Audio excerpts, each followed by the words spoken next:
Will Durant once said, "Most of us spend too much time on the last 24 hours and too little on the last 6,000 years." History.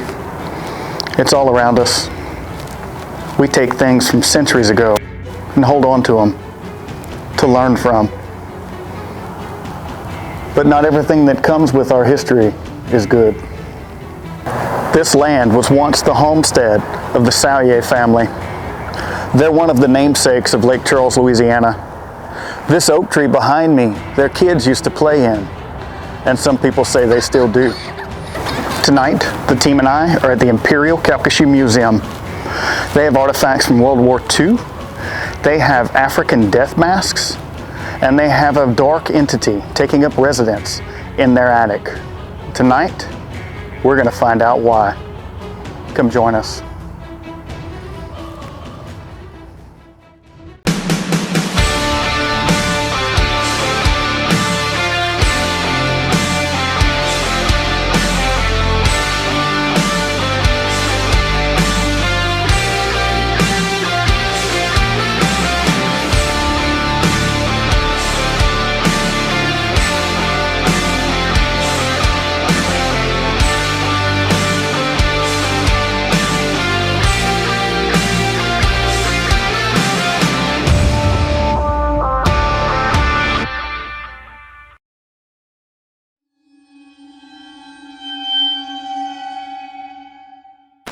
At the Imperial Calcasieu Museum, Miss Ashley Royer was able to give us a history on the location the museum now sits.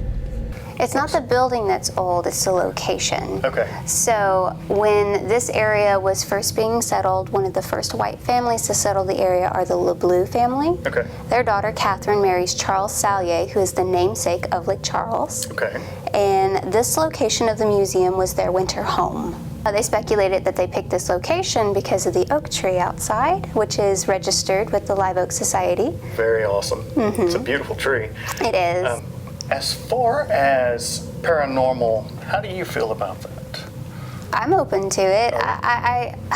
So I'm not in the realm that think that there are live spirits on site, but maybe something emotional, strong, or otherwise was captured in time, and it's just in a loop. Okay. So I feel like that. So you believe it's more residual? Yes. Okay. What experiences have you had that led you to believe that? It happened at my grandmother's house, and during Christmas, she always set out these particular porcelain dolls on the piano, and this is them right here, pink girl and blue boy. Okay. There was 2 hallways, our bedrooms at one end, and then the 2 long hallways, and I woke up in the middle of the night hearing pitter-patter, footsteps running up and down the hall.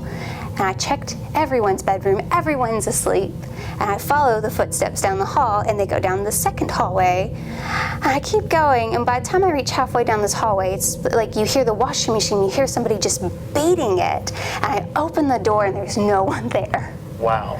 So that was my first very odd experience that I couldn't explain, and I always assumed it was the porcelain dolls, because that was the only thing different, was we had them set out. And Mr. Stefan Borson, the museum's docent, had some stories he wanted to share as well. So you were telling me that your daughter was in the army room. So there's a mannequin with a dress on back there who's General Chenault's wife. We had some kind of weird experiences back there leading up to when we had an opening a couple months back, and my daughter was here. She's 3. Okay. She was just kind of toddling around, and we were making sure that she wasn't breaking anything. Of course. And during that time, she just kind of stopped in front of that mannequin and just looked up at the dress and just stopped cold what she was doing. It was really weird. She just stared at the dress for what seemed like forever. It couldn't have been more than 10 or 15 seconds, but she just stopped, and then she just got really scared, and we needed to take her out of the room, and it was pretty intense. She doesn't have the words for it yet, so all we had was this visceral reaction to whatever it was that she experienced in there, and she had never done anything like that leading up to then, and she hasn't done anything like that since. This was like a one-off event. Tell me your story. You were walking down the hallway. and something happened. Yeah, I was coming in for the morning. I'm normally the first person into the office every day. I was just going to turn on all the lights, and I just felt something touch my back. It felt like someone just ran their finger down my back, just a few inches down the back of my shoulder. Yeah, I was the only person here. Didn't hear anything, didn't see anything, didn't feel anything other than something running down my back. No scratching, nothing grabbed me or anything, just a touch. It was really unsettling. Unsettling, that's a mild way to put it. Yeah, about came out of my skin. Okay, all right. What do you think it was? I couldn't tell you. Definitely haven't experienced anything like it other than that one time. Though with the other things that have happened in that hallway and kind of related to that hallway, just kind of starting to connect, a bunch of like individual examples that are just kind of coming together to say something's going on in there. So, Is the spirit of Anna Chenault haunting the halls at the museum? Or is it the general himself, touching people to let them know he is still here? He's responsible for organizing the Flying Tigers over in China. He got 300 American civilians to come to China to fight for China. That's awesome. This is called a blood chit. They would wear this on their back. It would inform the Chinese people that they were there to help them, they were friendly, and if they were hurt or lost, to help them. That's awesome. His wife, Anna Chenault, he met while he was in China. She was the liaison for the Chinese government, worked directly with our president. Then Ashley shares a story with me that reminds me how different our past really was. Something kind of prolific about them as a couple was when they came back and settled back in Monroe, Louisiana, their marriage was illegal because she wasn't white. Really? He had his will processed in D.C. so their kids could inherit. Really? Yeah. Wow. What times we lived in. It wasn't even that far ago. She only passed in 2018. Then Stefan shares with me the story behind the death masks from Africa. yeah. There's some other faces in here that you don't find quite so cool. Can you tell me about those? Yeah, so we've got a group of African death masks that were donated a while ago, long before I took over here. And they used to live in the front office area where the docent normally spends the most of their time. And the docent at the time who existed every day with them, he was having some serious issues like violent nightmares, big time like heart palpitation issues. At home? At all times.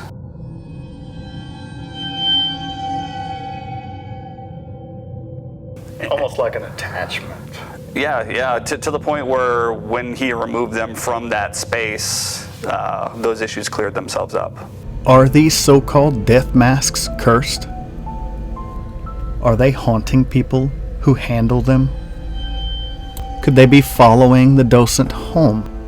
We are going to explore this possibility tonight. Stephen, this is a really cool mural on the wall. It reminds me of like a dark attic.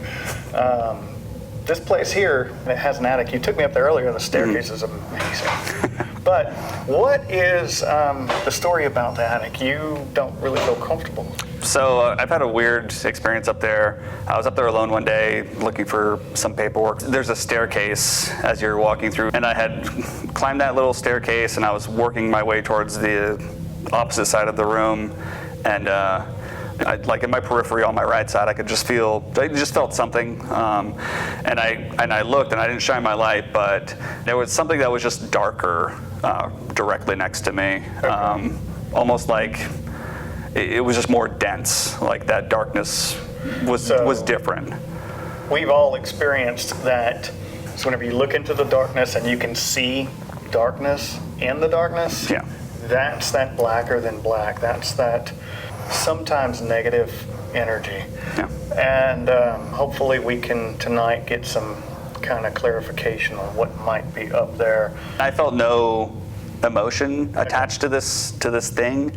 It was just there. It wasn't happy, sad, cold, hot. It was nothing. It was just a visual phenomenon that I can't explain, and I noped my way out of the attic and don't go back up there very often. Does this dark figure in the attic have the intention to cause harm? Or is it simply there, biding its time? It's a thing that happens when you're here by yourself late at night. It happens quite often. You'll be quiet. You know you're the only person in the building. We have chimes on the doors to let us know when someone walks in. But it's a particular sound. Okay. What? Scraping? Scraping of feet. And I've heard that over a dozen times working here. Okay. I've always felt kind of drawn to the military uniform in the glass case. Okay. I feel like maybe that's where it's coming from. Like there's something about him that you just have to stop and greet him every day. And before the interview process started, I was filming the intro, and I wanted to share with you what I saw from outside the building before we were able to get in. But I just wanted to show you this red light at the door here. It's right there. I was over by my truck and I saw a shadow move in the red light inside, and nobody's inside. So I don't know if anybody's in there or not. I don't think anybody's in there, but as soon as we get in, we're going to check it out and we'll let you know. And we were correct. There was no one inside. We wanted to share with you our setup process, which takes an hour, condensed down to a 20-second clip, so that you can see all that goes into our investigations in a quick view before introducing you to our guestigators of the night. We donated an investigation to help raise money for Boy Scouts, and the winner of the auction item was Miss Beth Doughty, who brought along her friends, Carrie Marcantel and Tracy Clark.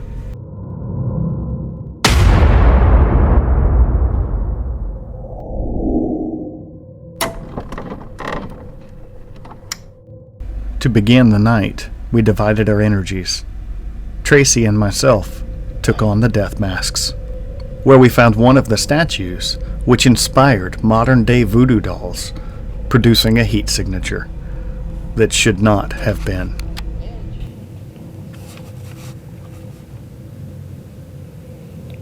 Yeah, see? Mm-hmm.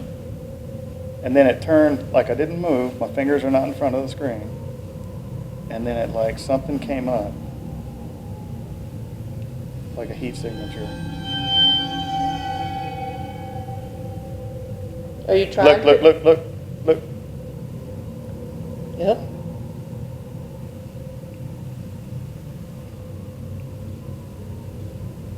Something's coming out of him.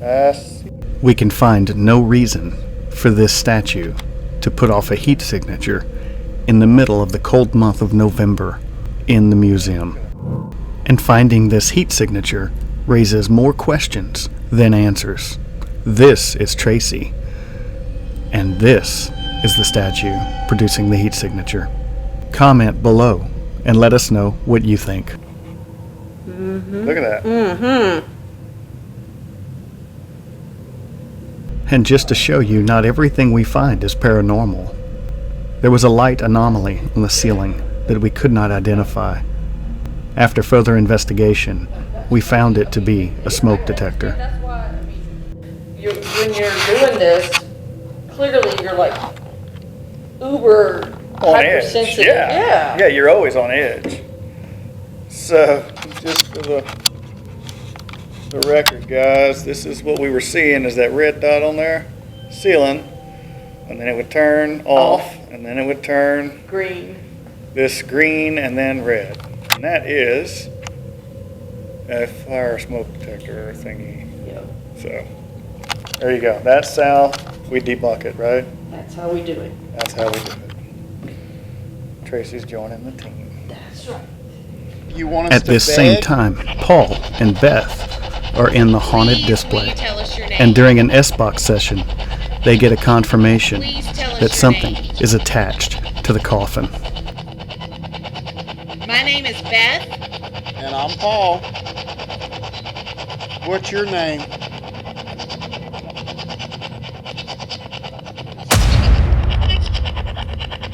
Ruth. They heard the name Ruth. What do you hear? Ruth. Ruth. Ruth. Did you say your name's Ruth? Then Paul and Beth receive a series of answers through the S-Box that lead us to believe someone or something is connected to the coffin in the display. Are you in here with us? A female voice confirms yes, indicating that Paul and Beth are not alone. Then Paul asks a question that gets us a response from the same female voice, and she says the word living. Are you here because of the dress or the coffin?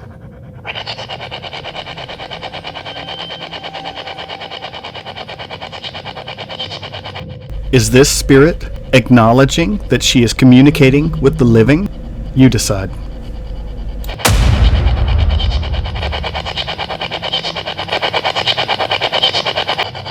Can you repeat that?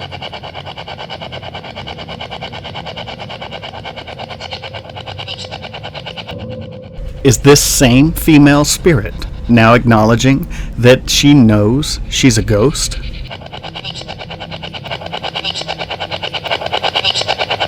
And in the moment, Paul heard the same thing. Sounded like I said ghost, huh? Are you a ghost?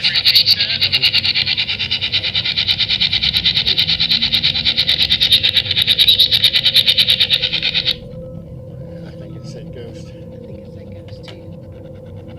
And then Beth feels a physical change in the room's atmosphere. Are you feeling super hot all of a sudden? And then we get confirmation of its attachment to the coffin. Are you attached to the coffin? Is that your coffin?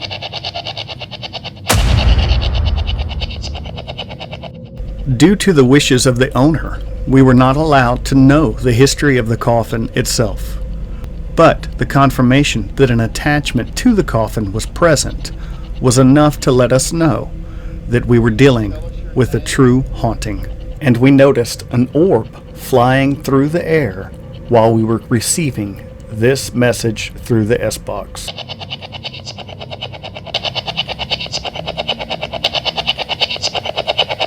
Then Paul and Beth get one final answer on the S-Box and a directive from the Ovilus. I'm going to move this other to the coffin. Is that okay?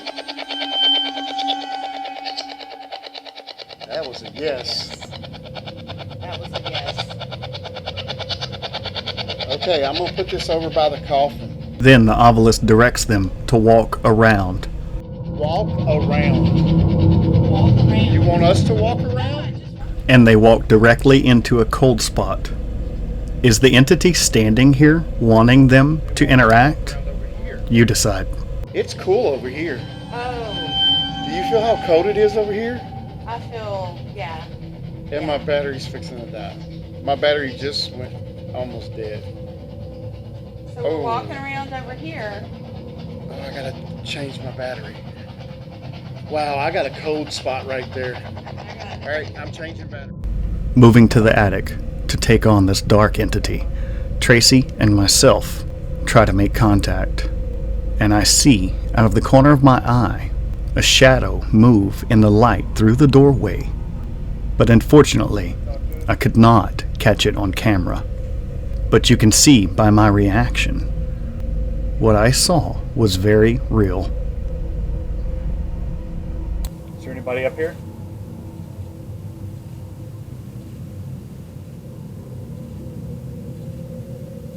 Would you like to talk to us?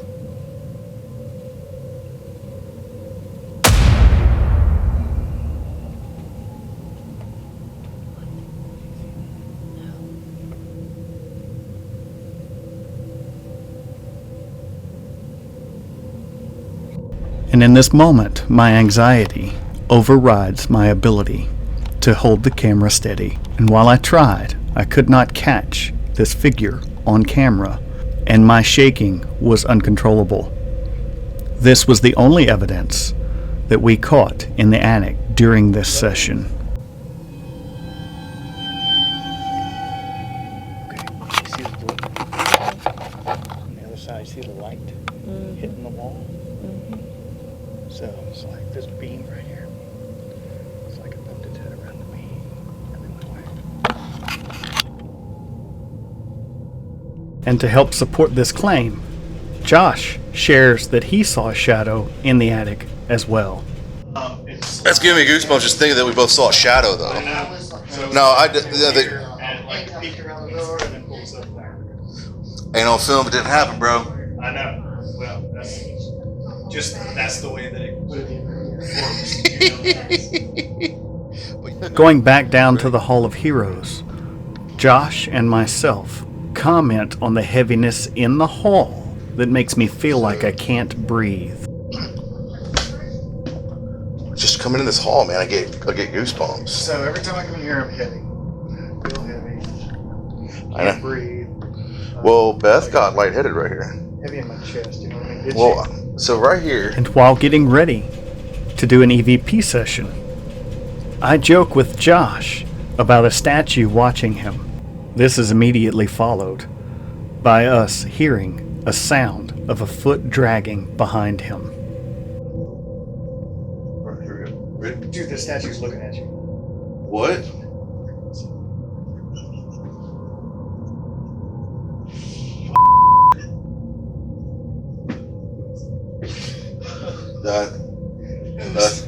That's on there. That was awesome. What? I'm like, what statue? I'm thinking that guy over there, but like, Yeah. no, wait, dude.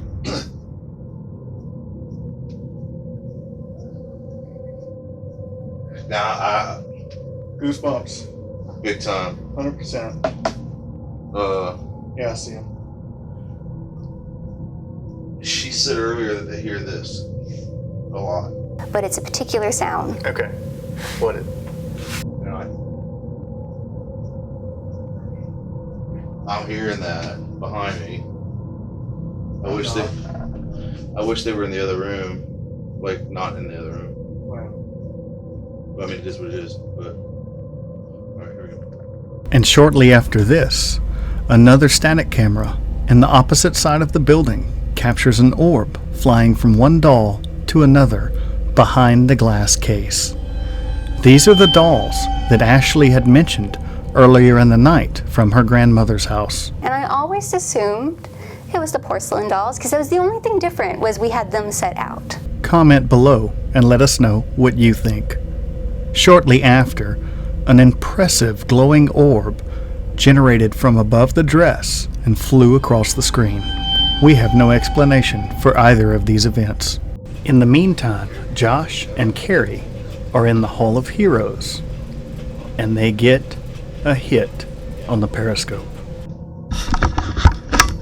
Whoa, whoa, whoa, whoa. I got it. Is that you? That went off. Ooh. It's doing something. I got goosebumps big time.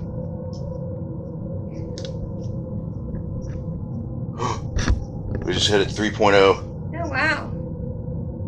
Here we go. All right. It's lit up. It's lit up. Is that you?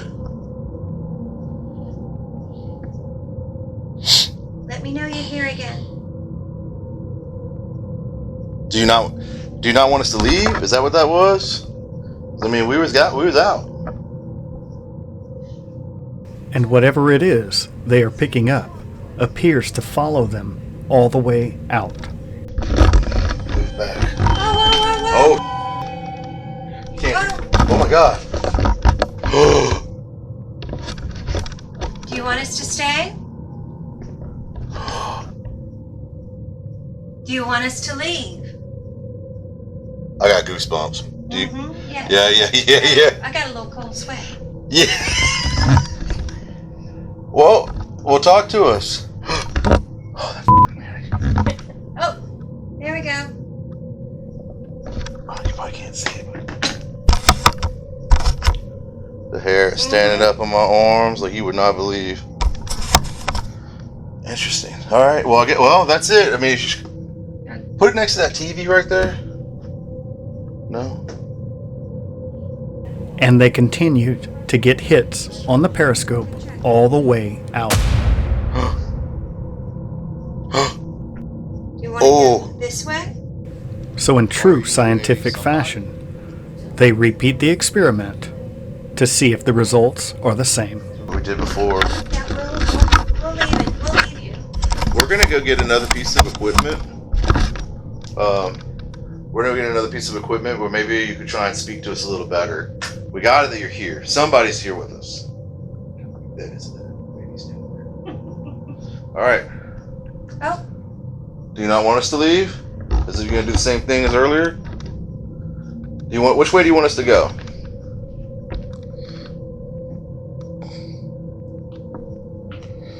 All right. Well, we're gonna go. 5, 4, 3, 2.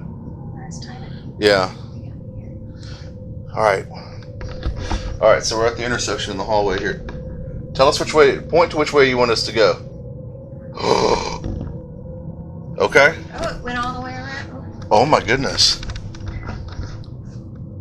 Well, just stop. Getting stop in front of EMF the readings sign, which- at different tell us which intervals, direction you want us to but travel. in the same location, prove this is an entity we are dealing with. Changing energies. Paul and Tracy go to the attic, and I come upstairs to meet them, and Paul feels something behind him that is not there. I'm telling you, look behind me. Especially what? It would be especially freaky if a figure showed up in that, because that's exactly what I just said. I'm telling you, look behind me with that. Directly behind me. Why do I feel like somebody's looking over my shoulder?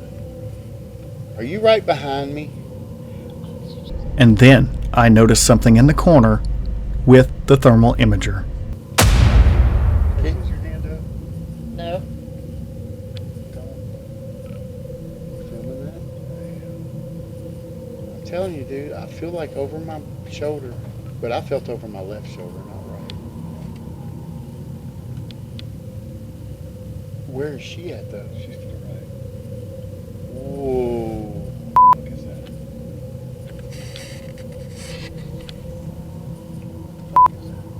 I don't pick up anything. It's 75 degrees. Move it to the side of it. It's what, 66, 64, and then that is 75, and then that's Tracy. She's 85. Okay, that's 75. That's strange. Unable to identify this hotspot, Paul makes his way over there. But strangely, the Ovilus has stopped communicating. Notice it didn't spit out any words. No. Are you still here with us?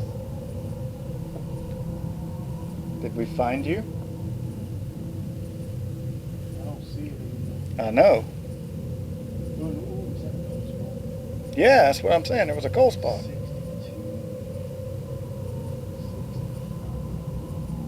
Dude, there's something creeping around here. With the hotspot being gone, and Paul not being able to find any reason that we would see that in the thermal imager, this is left up as an anomaly we could not debunk. Oh, That could explain, you know what I'm saying? yeah. Deciding to try a different tactic, we set up the GS2 laser, our new piece of equipment that detects hot and cold spots and points out figures that move within the laser grid. And after being left alone for quite some time in the Hall of Heroes, where someone was touched on their back, walking, And I just felt something touch my back. I felt like someone just ran their finger down my back. the GS2 picks up a hit. And having taken me a while to notice on the static camera monitor what is going on with the GS2, I go immediately to check down the hallway, and I am shocked to find the GS2 picking up a cold spot, so I immediately run to grab Paul's camera, as mine is with Tracy, in the room with the death masks, alone.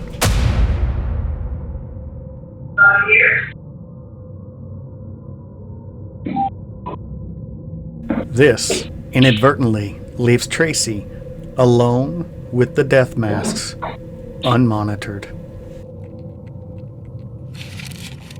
Okay, GS2 is going crazy right now. So it's showing blue spots, which is cold spots in there. GS2. Whenever it shows blue,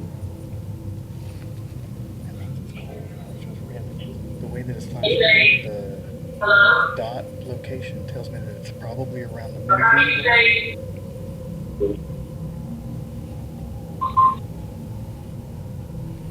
And what is that showing us? That shows us cold spots. So there's a cold spot. All with a thermal. I'm not seeing it. Right here.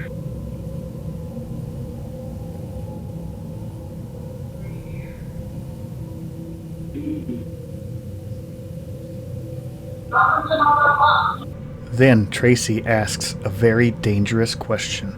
After you show your energy.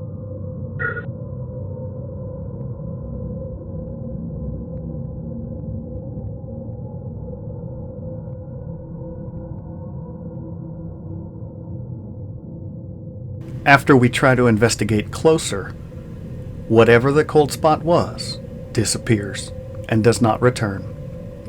Luckily for Tracy, nothing happened while she was alone, unmonitored, in the room with the death masks.